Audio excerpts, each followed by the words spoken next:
mungkin aku mau tanya terkait sumber daya manusia itu sendiri atau manajemen, biasa disebut HRD. Iya, betul. Jadi kan kalau di HRD itu kebetulan aku juga kan HRD sebelumnya di CNC dan organisasi di kampus. Di HR itu kan ada indeksnya Bu ya? Betul. KPI index. Kalau di Bekasi Power ini sendiri, indeks apa aja sih yang dinilai di KPI itu yang ada korelasinya terhadap supply chain itu sendiri? Pertanyaan yang bagus. Itu kalau misalnya di SDM, memang kan selalu ada raport ya, sama seperti yang di SD, ya kan, setiap per 6 bulan, ya kan. Nah itu kita melihat dari satu kriteria atau kompetensi dari karyawan, seperti itu. Namanya aja KPI ya. Jadi kita lihat dari target kerjanya, terus timeline-nya dia itu sesuai apa enggak, seperti itu. Kalau di HR ya.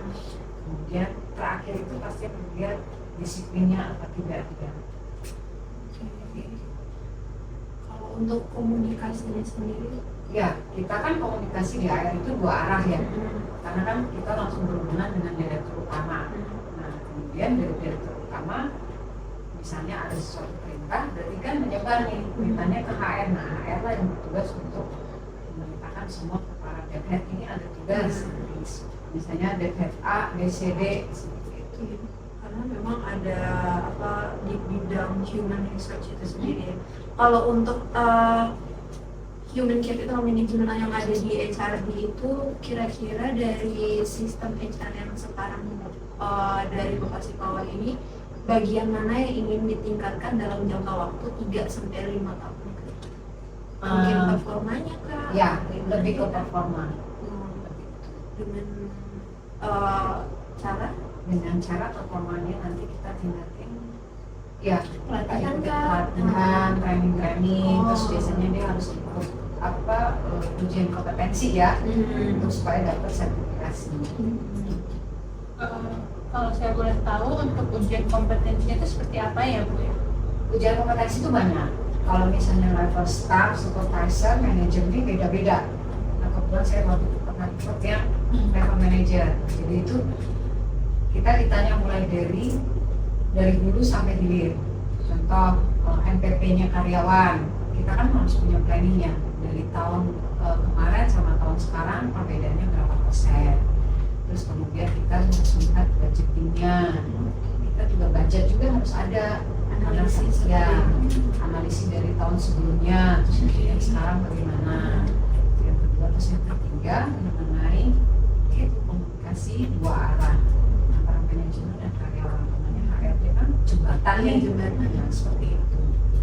Yang terakhir biasanya itu skala upah. Dan skala upah itu di setiap HR harus punya. Karena kan setiap tahun UMR itu kan naik turun ya. Nah itu dia harus punya skala upahnya, standarnya, mulai dari level staff sampai level GM itu standarnya berapa. Kemudian kita lihat dari company-nya apa nih, misalnya oil and gas atau mining atau industrial atau properti, itu kan beda-beda.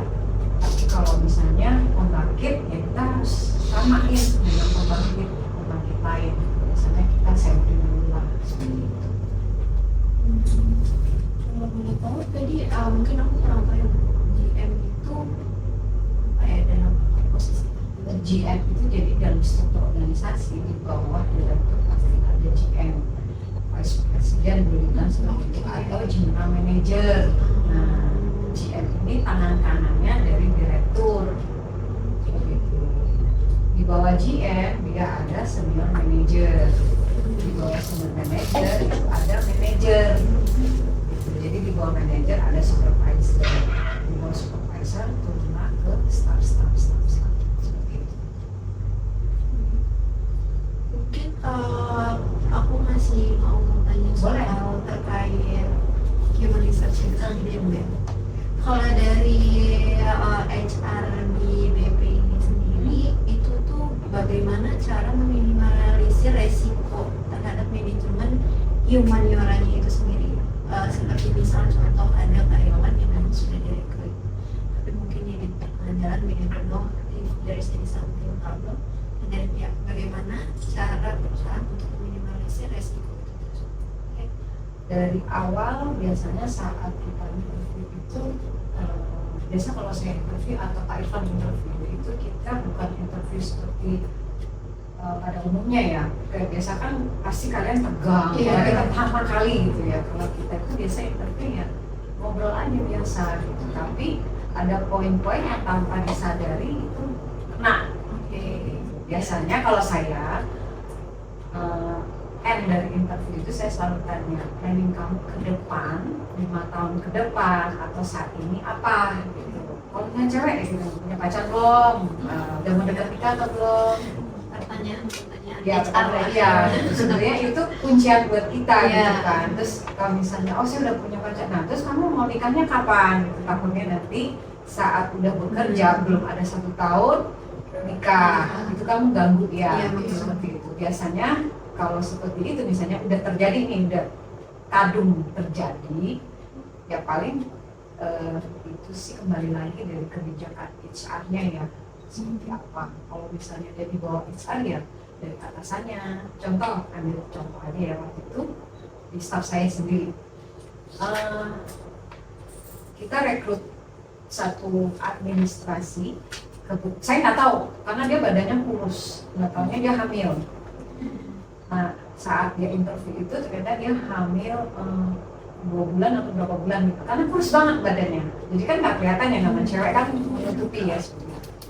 Berjalannya waktu tiba-tiba saya lihat perubahan bentuk tubuhnya kok beda. Akhirnya saya tanya, kamu hamil? Iya.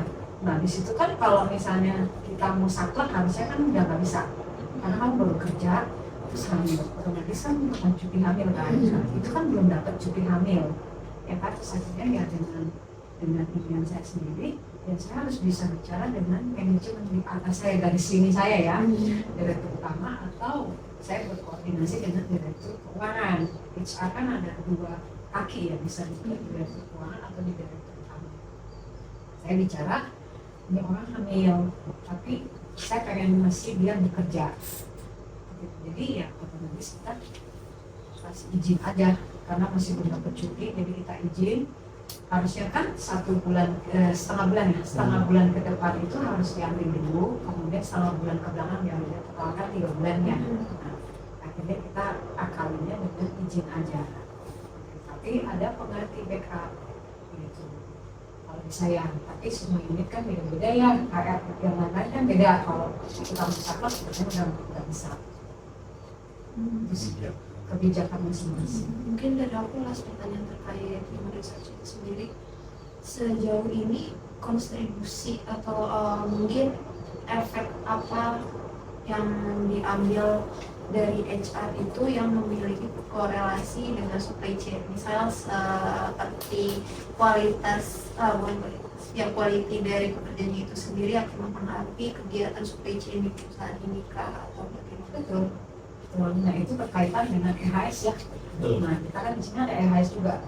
Jadi kesehatan semua karyawan itu dipantau sama EHS yang berkolaborasi dengan HR. Makanya kenapa setiap akhir tahun atau setiap tahun itu setiap perusahaan industri manapun selalu ada MCU, medical check up.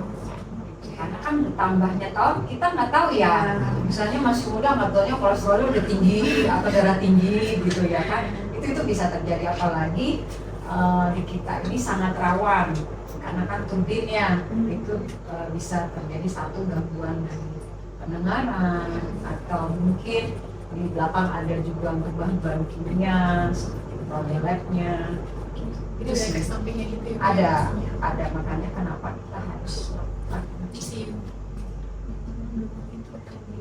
Ya, semakin bagus kualitas karyawannya dan semakin itu harus berunjung juga dan itu juga mempengaruhi kinerja. betul. Kan sekarang kalau karyawannya udah mulai sakit-sakitan atau gimana kan untuk kerja sangat rawan ya, apalagi kan kita berhubungan dengan mesin, kan mesin yang cukup bahaya gitu kan, kita salah pencet aja udah mengganggu semua industri yang ada di tenan kita gitu. Kebetulan tenan kita itu ada 267 tenan.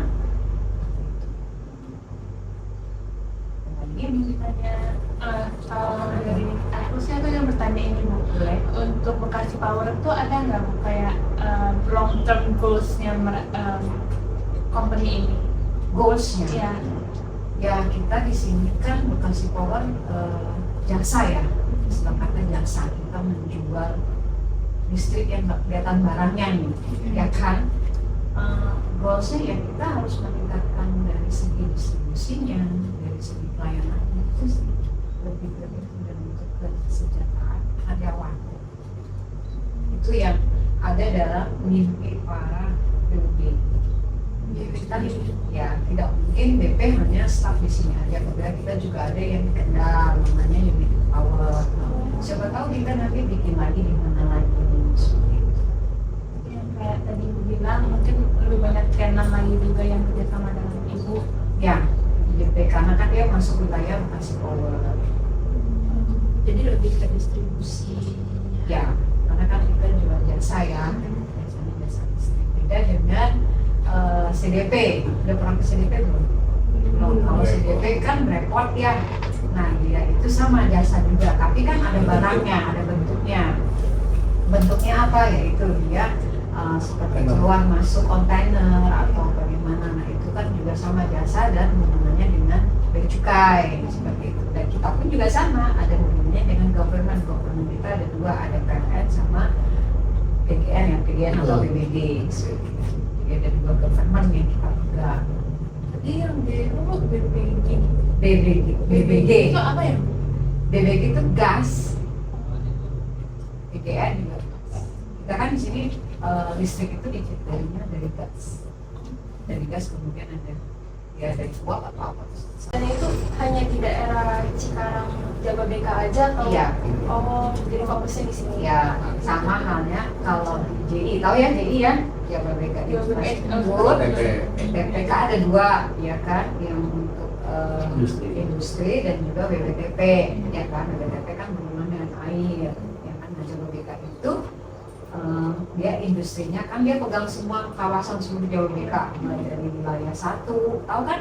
Kawasan Jababeka 1 tahu kan? Yang dekat CL itu, ya kan? Itu kawasan Jababeka 1 sampai 9 nanti ini ada di Sukatani. Itu semua Jababeka, jadi dia pegang tenant relation-nya. Nah, yang masuk wilayah Bekasi Power itu 3. Contoh di sini kawasannya 3, kemudian 7, 6, 5, 8. Nah, itu yang kita support untuk listrik masuk wilayah Bekasi Power. Jadi ada dibagi. Jadi nggak semua tenant Jababeka punya Bekasi Power, tidak. Kalau untuk kayak apa masalah besar dalam kegiatan distribusi kayak tantangannya gitu Bu, karena kan distribusi penyebar dan cabang pabrik itu kan pasti gimana-mananya. Nah tantangannya itu apa ya Bu? Tantangannya distribusi banyak. Distribusi itu hubungannya ya dia harus maintenance jaringan. Nah listrik kita kan di bawah tanah semua. Kalau misalnya terjadi di tanah, kok ada kedip, nah itu distribusi yang langsung tanggap. Jadi dia yang bekerja langsung, dia yang hubungan langsung dengan tenan, dia yang lihat ada apa nih, kita gaduh-gaduh kan ada tuh gaduh-gaduh, nah itu dia lihat, dicek. Ada di. Kalau dari aku juga punya pertanyaan yang ini kan setiap perusahaan pasti punya standar tersendiri. Standar apa dulu?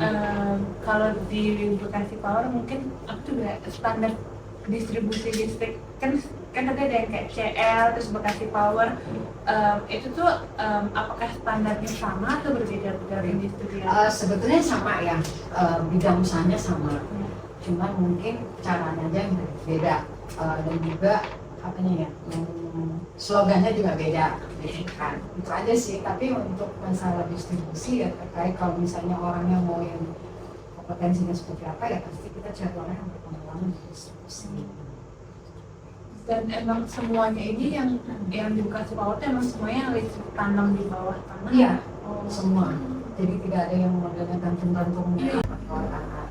Ke depan kita kan sudah mulai menggadang-gadang ya itu tentang PLTS, energi solar panel, ya solar panel. Jadi untuk listrik mungkin 50-50 Jadi kan banyak orang, oh saya tuh pasang solar panel. Nah itu nanti ada hitungannya sendiri. Boleh? Itu kan di sini PT ini meminang 250 tenan gitu. 200 ya? Ya kurang lebih. Iya, iya. Saya mau nanya gimana cara untuk menambah tenan-tenan untuk masuk itu gimana sih? Atau kelebihan di sini itu apa gitu? Ya, seperti biasa.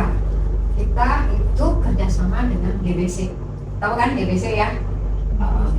Yang di movie land. Geraha Buana Cikarang. Nah, nggak tahu ya? Lumayan aku kesana kalian. Tahunya BB ya. Berarti BB terkenal di PU. Oke, kita itu kerjasama dengan GBC. GBC itu ada 2 bagian, ada yang bagian propertinya rumah, kemudian ada satu industri.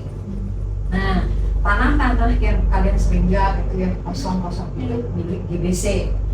Nah, kalau tenan misalnya kalian ini kok industri pabrik-pabrik, nah itu dia kerjasama dengan GBC. Nah, jadi GBC yang mencari ini mangsa apa ya bahasanya lebih tepatnya customer ya, cari customer, deal, terus akhirnya semua ngikutin karena masuk wilayah, jadi masuklah listriknya Bekasi Power seperti itu. Jadi awal itu semua dari GBC. Jadi kita ini hanya apa ya, mensupport aja, support untuk listriknya, nah jadi support untuk PT-nya air. Oh jadi disimpulkannya kan GBC itu intinya, lalu suppliernya itu dari BP dan dari Supplier support. Nah, ini supplier support. kita itu kan mungkin kalian tahunya cuma Bekasi Power ya, kayak GBC, CDP, terus Golf, tahu nggak Golf? Tahu, cuma tahu itu, tapi kan kalian nggak tahu itu masuk bagian dari mana. Jadi gini, ini dari awal lagi ya. Kita kan namanya PT Jababeka Tbk ya. Nah, PT Jababeka Tbk ini terdiri dari 5 pilar.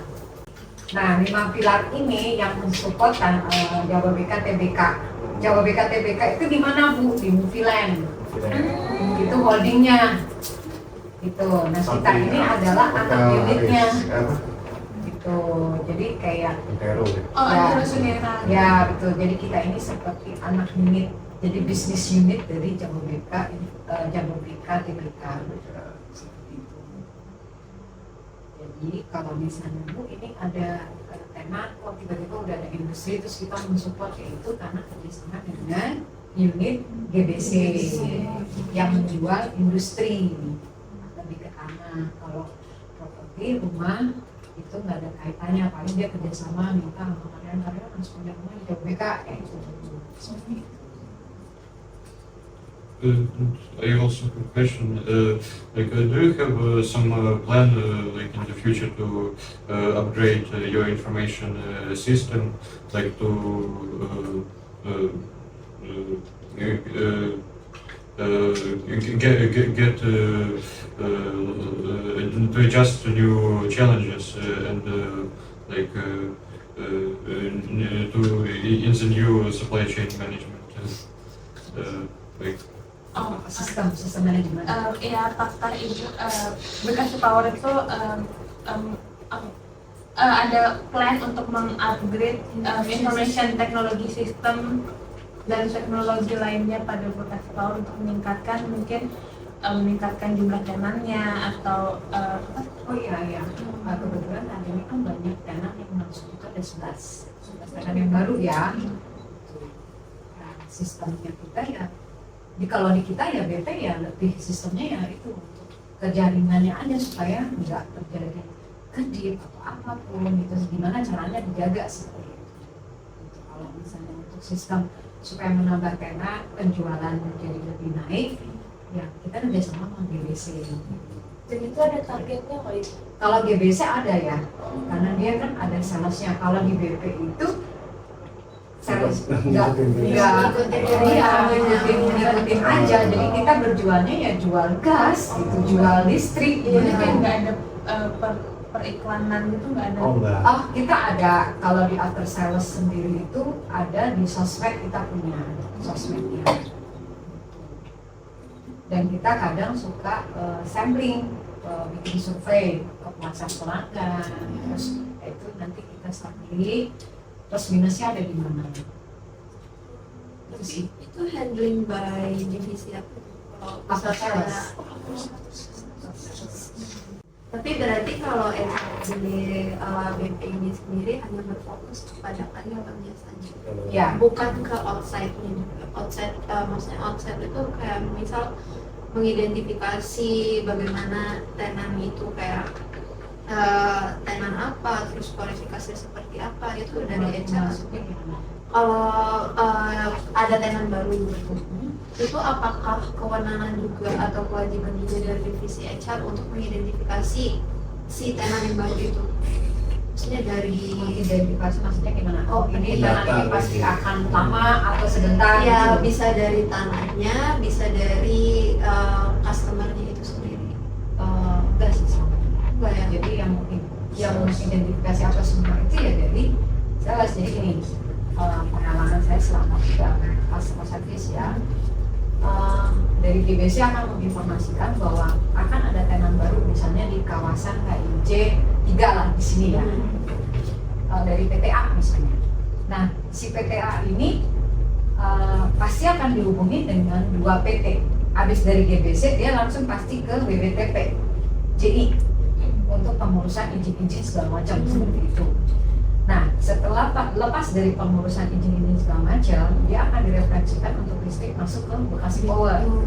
Nah, dia tidak bisa memilih.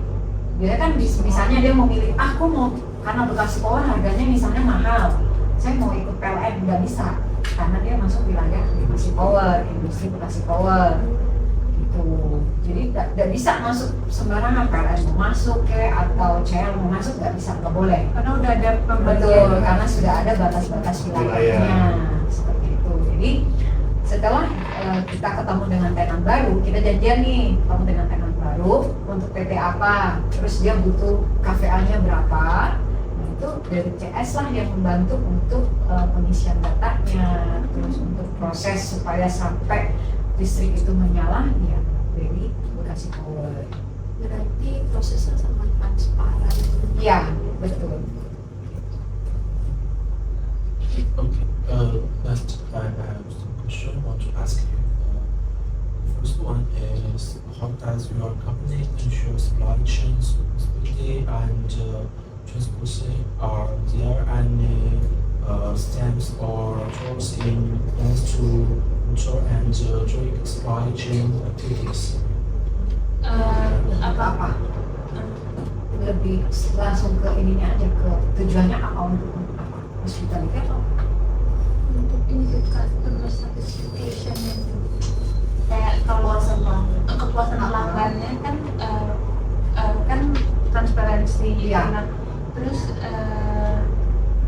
gimana caranya kalau misalnya tadi misalnya kan terkadang kan namanya listrik kadang-kadang ada yang rusak kayak Betul. ibu bilang di sana kita kelihatan tanda lampunya kedap-kedip gitu kan.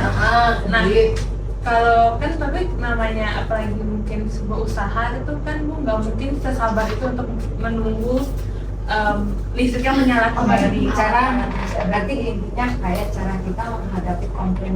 Iya, komplain iya. ya tenan ya. Selama ini saya memang banyak menerima komplainan dari tenan. Wah, ya harus kuat-kuat ya, telinga ini harus kuat gitu kan. Dari Mau apa customer ya, service ya, soalnya. namanya customer service ya kan. Kalau kita tuh bawa emosi udah habis lah kita ya. Misal contoh tenan dengan ada kan namanya kondisi listrik itu kan tidak selalu stabil ya. Contoh kayak di rumah, ya kan kadang suka mati gitu kan, terus kan nyala lagi gitu. Nah hal itu pun juga sering terjadi pada industri kita, mau di CL atau dimanapun sama gitu. Nah kalau misalnya sampai terjadi hal itu, misalnya cuma berapa detik aja, itu handphone ini udah full komplainan, Bu ini mati kenapa, kok nggak ada pemberitahuan apa segala macam. Nah kalau misalnya ketiktok begitu doang, kita kan namanya kerjasama sama PLN ya, tapi kita tidak menyebutkan hal itu ke tenan, jadi nama PLN itu kita keep gitu. Sebetulnya itu PLN yang lagi maintenance misalnya, tapi kita koordinasi, jadi tim distribusi ini koordinasi, ini kenapa, ada apa, oh enggak Pak, cuman maintenance saja. Tapi namanya tenan, dia tiba-tiba lagi bikin produksi. Nah kebetulan kita kan ada salah satu tenan yang membuat adonan Domino's, tahu ya? Domino's pizza. Dia udah masukin, tiba-tiba ketik sebentar mati terus nyala lagi. Otomatis ini adonannya kan terbuang. Iya. Ada beberapa adonan yang terbuang, jadi kan dia rugi, ya kan? Nah, itu dia komplain. Gimana caranya CS ini supaya dia itu tidak mengklaim? Karena kan ada yang mengklaim, saya udah kerugian sekian, ya kan gede-gedein tuh angkanya, ya kan padahal nggak segitu, ya kan? Nah, caranya kita sebagai customer, kita datengin.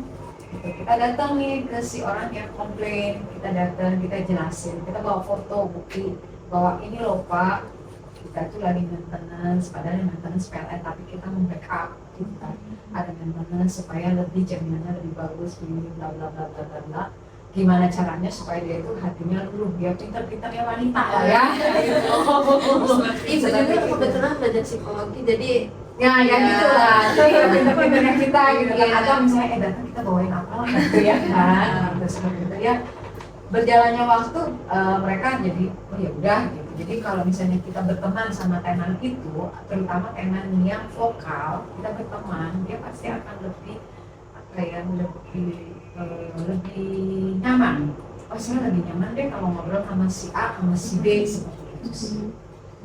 Kayak gitu. Banyak sih, kecuali kalau memang pernah kejadian, ini sangat cukup bikin heboh para dewa ya, maksudnya para dewa itu para stakeholder lah ya. Nah, itu terjadi waktu kalian masuk sini kan ada pabrik ya di depan itu, nah ya kan, itu dia sudah kita kasih tahu misalnya ada batasan nih, ini tanah, terus ini ada batasan listrik kita. Tapi kontraktornya kena keduk, maksudnya kena beko, tahu beko ya, yang gitu. Nah itu memutus jaringan kita listrik, akhirnya semua Jabodebek padam. Wah, telepon ini penuh. Wah banyak komplain, mana ada yang lagi produksi misalnya ya, dikejar produksi segala macam, akhirnya komplain banyak. Yang mau nggak mau kita mengeklaim, kita minta ganti rugi kepada kontraktor tersebut dengan total berapa biaya yang harus kita keluarkan untuk mengganti rugi ke tenan. banyak gitu. Ya kalau memang itu kesalahan di kita di pemberi jasa ya kita akan memberikan kompensasi seperti itu. Itu tergantung dari manajemen mau ngasih berapa persen. Tapi ada regulasinya juga. Ganti rugi itu tidak dicantumkan dalam perjanjian antara tenan dan Bekasi Power. Kita ada PKS-nya juga ya. Itu tidak disampaikan. Kita menyampaikan hanya 2 kali 24 jam kalian boleh klaim. Tapi kalau misalnya cuma berapa detik, nggak sampai 2 kali 24 jam, paling cuma 5 menit atau 15 detik atau berapa, itu nggak berhak kalian untuk mengklaim. Tapi kenyataannya banyak yang tenan itu mengklaim sebelum 2 kali. Ya. Nah kalau kejadian seperti itu, surat itu kan kita cuma baca doang. Jadi kayak gitu berarti ada hak dari BP juga untuk kalau misalnya ada yang ngeklaim ya di bawah 2 kali 24 jam. Kalau dari ibu sendiri sebagai customer service, ada nggak misalnya mengingatkan nih, kan sudah tertulis di sini ada bisa 2 kali 24 jam, terus kenapa klaim itu pernah? Pernah. Sering atau bagaimana? Sering. Sering, bahkan sampai datang ke sini berbondong-bondong. Ya, jadi itu datangin, kita ketemu dengan ya biasa aja gitu. Istilahnya kan gini, oke, curhat aja semua, lepasin semua unek-unek, baru kita bicara gitu kan. Kalau misalnya dia nggak terima, oh ya mau nggak, silakan, karena kita sudah terikat di perjanjian udah jelas 2 kali 24 jam. Kalau misalnya lewat dari itu, ya kalau misalnya lewat dari itu, ya berarti hak kita untuk memberikan kompensasi. Itu kalau untuk sistemnya untuk pengawasannya itu ada tuh? Ada patrol. Nah, jadi di safety itu kita ada safety patrol. Jadi dia keliling kawasan mana aja nih, setiap kawasan yang wilayahnya Bekasi Power. Kalau misalnya kok itu ada galian tapi nggak ada info nih ke kita samperin. Takutnya nanti kayak Ya, putus gitu. karena kan banyak jaringan-jaringan, karena rawan ya namanya kabel di bawah tanah. kan rawan daripada yang di atas. nggak terlihat ya Kak? Iya, karena nggak terlihat. Jadi itu patrolnya setiap Setiap hari, setiap hari. Berapa? Dan kita itu ada yang patrol itu ada dua, ya safety patrol itu, kemudian ada yang orang bagian distribusi itu patrol setiap keliling di industri melihat apa namanya itu gardu-gardu BP dilihat dicek seperti itu. Jadi kan tadi kan banyak problem gitu ya Bu ya. Ada nggak sih Bu yang kayak problemnya tuh besar banget sampai kayak tenan itu yang mau mutus kontak? Ada banyak, bahkan kita udah sampai boleh dibilang ya kita ini class action yang bilang oh kita udah sampai maju ke hukum lah segala macam, ke lawyer apa segala macam ya dengan lapang dada ya oke, silakan gitu, tapi kan lu kalau mau berdebat pun juga lu tetap kalah gitu kan, karena lu di wilayah usaha Bekasi Power. Kalaupun misalnya nggak saya mau pindah ke PLN atau kemana aja gitu Nggak bisa ya. ya silakan, PLN juga nggak akan berani karena sudah terikat antara BP dan PLN, sudah ada PKS-nya. Jadi emang walaupun dia minta putus kontak, tapi karena udah di kawasannya Bekasi Power tetap nggak bisa kemana-mana untuk listrik ini. Kalau belum PLN juga nggak nyampe. Iya benar, seperti itulah. Beda dengan kita ya. Kalau punya pacarku ke satu, tunggu 1000. Karena tantangan yang terkait pendistribusian yang sekarang banget yang update banget yang lagi dihadapi perusahaan itu apa? Terkait distribusi Nah. itu sendiri. Tantangannya ya, Iya. untuk CS nih, nanti di awal bulan gas naik karena regulasi dari pemerintah. Otomatis kita harus menginformasikan sebelum Januari, karena kan memang itu bikin forecast ya, bikin budget ya kan untuk listriknya, dia tiap bulan harus bayar berapa. Nah ini pengaruh gas dan juga harga listrik. Otomatis kan kita jualan juga harus ada untung Iya. dong. Nah itu naik. Nah itu tantangannya nih, siap-siap. Di awal bulan nanti Bu. Awal bulan kita akan kasih surat pemberitahuan bahwa ada kenaikan Dan akibat dari regulasi pemerintah mengenai gas, dan kita itu hitungannya bukan rupiah loh, dolar loh. Jadi listrik itu kita hitung pakai dolar, ngikutin kalkulatifnya dolar. Itu kenaikannya di bulan mana ya Bu? Kita kurang Sebenarnya lebih- Januari. Oh Januari. Jadi Jadi Januari, jadi sebelum Januari itu kita udah nginfoin. Jadi Ada jauh-jauh hari kita udah rate-nya nggak kayak 2 bulan sebelum atau ini kebetulan masih digodok dulu sih. Finali nanti tanggal 30-an. Berarti cara ngatasinnya itu dari tantangan yang gas naik kita tadi, regulasi dari pemerintah itu tadi, cara ngatasinnya inform jauh-jauh hari. Iya. Iya. Ya kalau misalnya kita dekat ya sama teman si A gitu ya, kita bisik-bisik aja dulu, kayaknya ada naik nih, kita udah usaha gini. Kata-kata Gitu ya kan? skill Gitu kan? skill the team. Itu biasanya itu yang vokal-vokal tuh yang kita deketin ya Pak, kira-kira sekian. Udah kalau udah begini gitu kan. Jadi nanti kita tinggal tunggu aja secara formalitas. Udah gitu. Itu sih.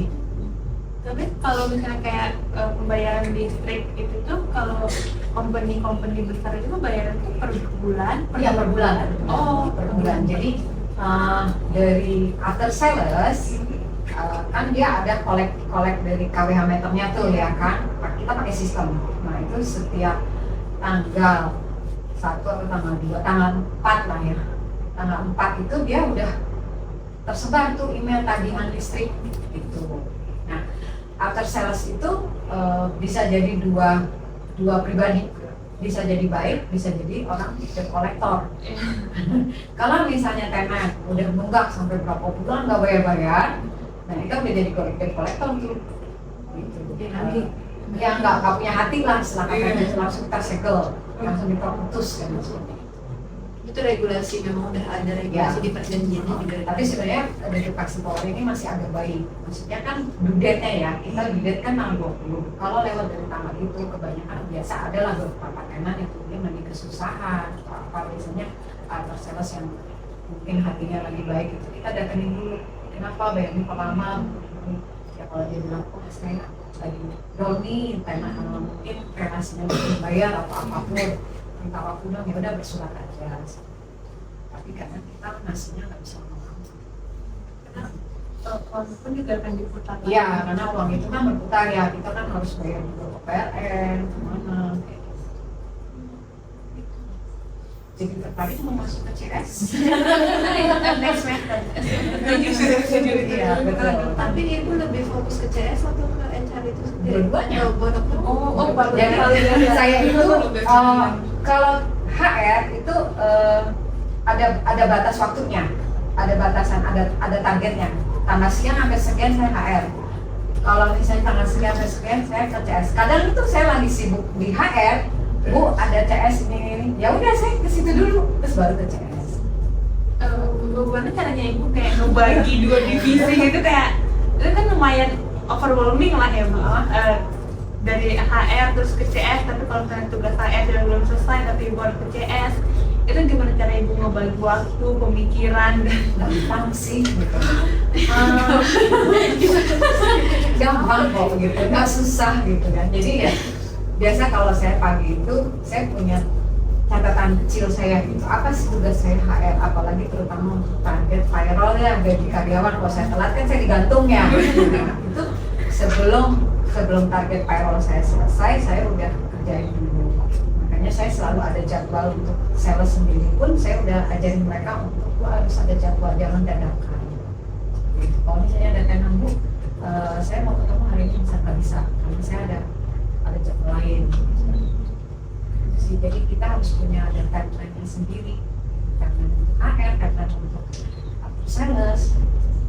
Dan tim itu juga kebetulan tim saya orangnya sudah sepakat harus ada timeline ya. Jadi kalau ketemu tenang nggak hanya hari ini ketemu dadakan, itu nggak ada, kayak bukan tahu bulan. Ya, itu sih. Boleh silakan. Dia kayaknya tertarik ke saya. ya, ini aku mau nanya tentang HR lagi. Jadi ini bisa nggak Bu di-spill detik gitu, step or time, bukan timeline sih, apa sih, step by step penerimaan karyawan atau kualifikasi yang yang disiapkan dari perusahaan untuk karyawan-karyawan. Oke, kalau jelasin. Jadi lebih ke rekrutmen ya. Ya. Misal di tempat aku, saya lagi kosong nih, lagi makan. Dia di posisi apa? Misalnya seperti di posisi BA. Oh ya, BA ya. BA itu rumah tangganya perusahaan. Jadi emak-emaknya perusahaan gitu.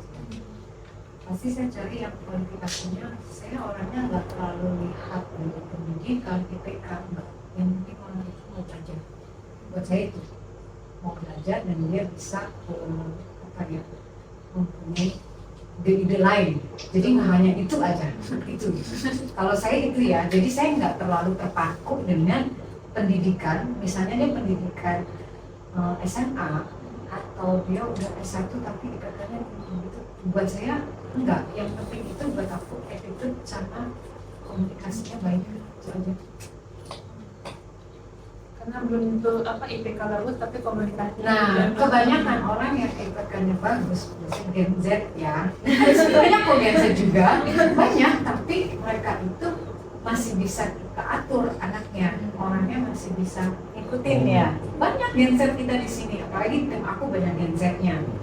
Dan walaupun dia rada bebel ya, kadang ada yang rada bebel, ada yang ini, ya sabar-sabarnya aku aja gitu. Kalau misalnya gua udah gak sabar nih, maksudnya bahasa aku udah gua lu gitu ya. Ya saya paling saya tanya, lu bisa ngikutin gua apa enggak? Lu mau panjang mau pendek gitu aja. Berarti kalau jadi HR harus bisa adapt setiap gen. Betul. Adaptasi. Adaptasi. Nggak bisa kita dengan fungsional yang tradisional terus yang masih kuno. Waduh kalah kita. Edukasi power ini unik lah, masalahnya bukan dengan karyawan aja, masalah pribadi, masalah rumah tangga, semua dilempar ke HR. Singkat ya kan? Tempat curhatnya nanti kita tulis ini open Mama Dede gitu. Karena pasti semuanya ada korelasinya sama kerjaan dan kerjaan ada korelasinya. Betul. sama Karena HR. gini, kalau misalnya lu ada masalah di rumah tangga atau masalah sama siapapun, itu masalah kerja jadi akan ke bawah. HR kena. Nah, HR yang kena, kamu gimana sih gitu? Tinggi gitu. HR lagi. Kalau Gen Z itu ada gak yang curhat-curhat sama kayak banyak. Aku lagi burn. Banyak gitu, banyak. Kadang ini, Bu aku lagi malas kerja, ya udah sana pulang gitu. Ya udah di sana pergi gitu. Pergi sana, awas lu balik. Gitu. Jadi ya paling ya udah, Bu aku mau keluar dari mana, sok sana pergi. Gitu. Makanya kalau di sini ini ada GM operasional ya, GM operasional. Nah orang EHS kita ini kan orangnya agak Gen Z gitu ya, Gen Z setengah gitu ya. Milenial Ya, Gen Z setengah dan tipe dia juga setengah perempuan setengah cowok gitu. Ya, kita kan butuh orang yang seperti itu juga ya, karena bawelnya apa segala macam gitu. Dia selalu tuh jam 10 itu selalu ke ruangan kita, jadi hiburan kita gitu, hiburan di HR gitu. Nanti kalau dia jenuh, gini, ya udah sama keluar beli makan nih, gue nitip gitu. Ya dia keluar gitu. Dan GM-nya juga nggak akan nyari gitu, karena dia tahu oh pasti pergi sama Bisa Indra nih, gitu. Dan nggak akan nyari gitu. Kalau dia pergi sama saya itu nggak akan nyari. Ya udah diemin aja, GM-nya udah tahu gitu, paham lah. Tapi yang penting kerjaan lu selesai. Nah saya tipe orang seperti itu, lu boleh pergi kemana aja asalkan atasan lu kalau saat butuh sesuatu lu udah ready gitu. Lu mau datang siang atau mau datang sore terserah itu, penting atasan lu saat butuh dokumen atau butuh apa lu best.